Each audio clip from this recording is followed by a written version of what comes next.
Alors voilà, on creuse un trou pour planter les fruitiers. On décompacte bien le fond du trou pour que les racines trouvent leur chemin facilement. Donc là, avant de planter, on habille les racines, c'est-à-dire qu'on raccourcit un peu les racines les plus longues. Et après, on taillera l'arbre un peu plus court pour raccourcir la partie aérienne. On va raccourcir à peu près d'un tiers les branches sur la partie aérienne, en coupant au-dessus d'un bourgeon qui est tourné vers l'extérieur, de façon à raccourcir un peu, d'avoir un équilibre entre la partie aérienne et les racines.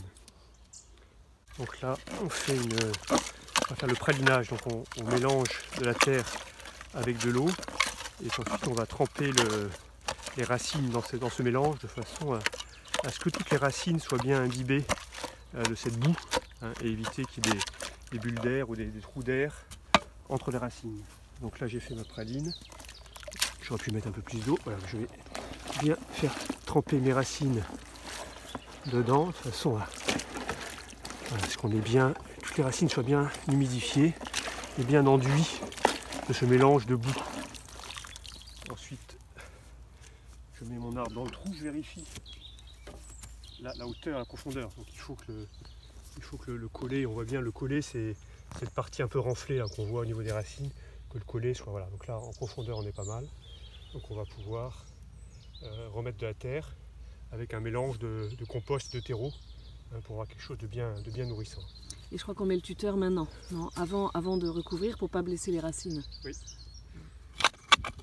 Donc là on vient d'ajouter du bon terreau, de terreau de feuilles, qu'on mélange à la terre du jardin pour amender et ameublir un peu. Alors on plante le tuteur face au vent. Alors maintenant on arrose, on met 10 litres. Soin de faire une petite cuvette autour pour que l'eau ne s'écoule pas.